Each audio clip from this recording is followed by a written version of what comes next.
with the head coach. All right, bit of a grind to start. What did you make of this one? Well, I mean, adversity in the beginning. I think the first game, or I can't remember which game it was, when Reagan got in foul trouble. Yep. We had to send her to the bench. We had to readjust a little bit. We came out tonight. Green. We knew Green was their most aggressive player, but I've never seen her hit shots like that, and like she did in the first 4 minutes, and kind of changed the complexion. We had to step out a little bit more, change the game plan a little bit more, but we dug ourselves a little bit of a hole. We came back out after it, and I thought we were still a little bit jittery in the first half. It was almost like we were looking for that 10-point play and trying to get it all back in one possession. But once we were able to take the lead, I think on Taylor's three-pointer, we kind of settled down a little bit. Second half was much better, but we got to be better. I thought Rachel was a little bit jittery. She turned the ball over, kicked it off her foot a couple times. I thought Reagan missed a couple plays that she normally makes.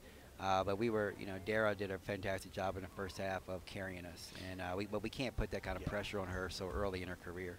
I'll get back to Dara in just a second. How much of the jitters was the zone that Monmouth played in the first couple of quarters? I don't know how new those are for Tech. Did that factor in at all? No, I don't think it was jitters. It was nothing. It was stuff that we saw. It was kind of like when the game starts the way that it does, and they jump out to a 10-point lead or whatever it was, then your possessions become more valuable. And all of a sudden, you get a little bit tighter when you're shooting that jump shot. And so it wasn't necessarily their zone, because we were getting the shots we wanted. We got the ball where we wanted to get it to. We just didn't make the shots, and then that just kind of compounded everything, and we got a little bit tight.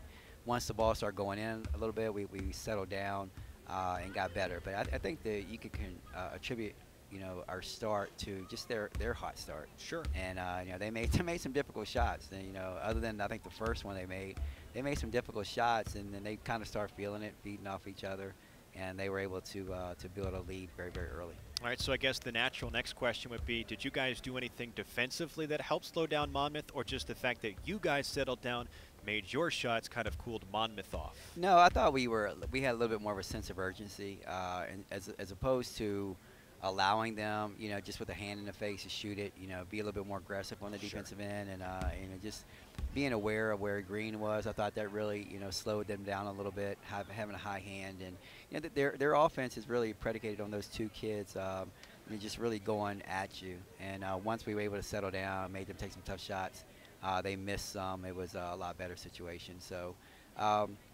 We just had to weather that storm early. I told the kids I don't think that they're going to continue to shoot this hot. Yes. And they didn't, and we were able to get out, and we made some shots. We weren't pretty tonight, but we scored 82 points and shared the basketball, so it was good. All right, so let's get back to Mabry. I feel like I'm sort of burying the lead here, 26 points.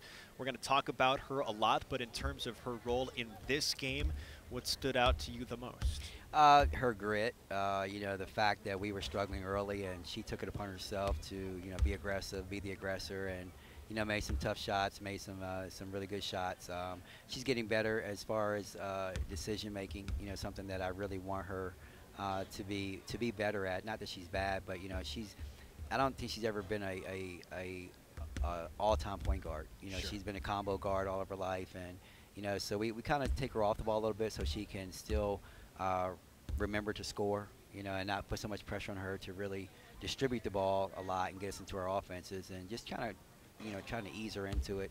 But she did a really good job scoring the basketball, pushing it, and just really kept us afloat in that whole first half. And if it weren't for her, we probably would have had a bigger hole than we did. Yeah, did a fantastic job making sure Virginia Tech stayed attached in this game. Another player that I want to talk about, again, we've talked about her a couple of times, but her aggressiveness down low, that would be Trinity Baptiste, continues to grow and mature. You seeing her getting a little bit more confidence with her post moves? Yeah, she's been getting confident, the last month, I think. Yeah. She's shown us some glimpses that she can be a pretty good player. Today it was a little bit disjointed because she got in foul trouble, so we really weren't able to play her really into that fourth quarter.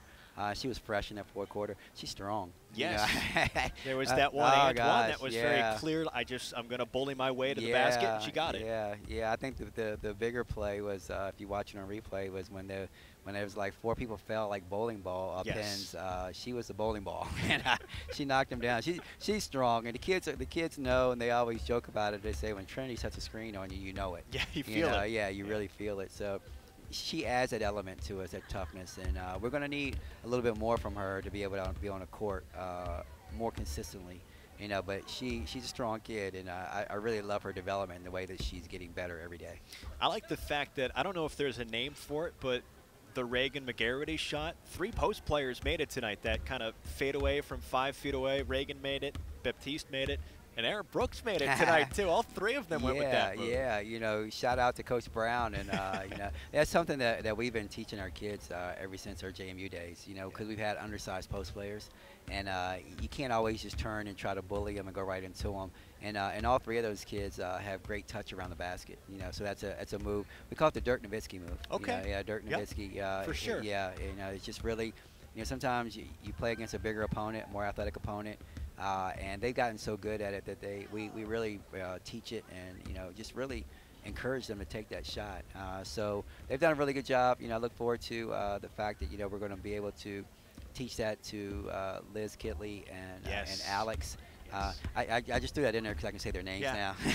now. But it's really a really good move, and they're doing a really good job with it. I'll leave you on this one. Speaking of the recruiting class, for the folks that maybe didn't catch it earlier or the first opportunity to hear Coach Brooks talk about it, what do the fans need to know about this 2018-19 recruiting class that you're bringing in? It's really similar to, if you like the Dara Mabrys and, Shania Jones and the kids like that we've been bringing in here recently, they're right in that same mold. Yes. That same mold where they play hard, they're great teammates, they're great kids, and those are ingredients that you need to build a program. And that's what we understand. And we don't want to just have a great team.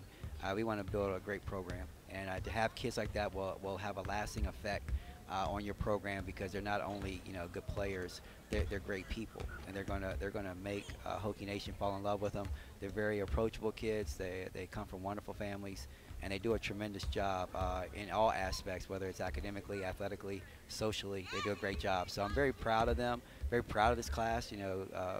Shout out to my staff for working extremely hard. Some reports have had them, ranked as high as the 22nd best class in the country. And we're probably not done yet. We probably got a couple spots that we want to fill, but they all fit what we want to do. And I think that it's going to be a lot of good basketball played here in Castle in years to come.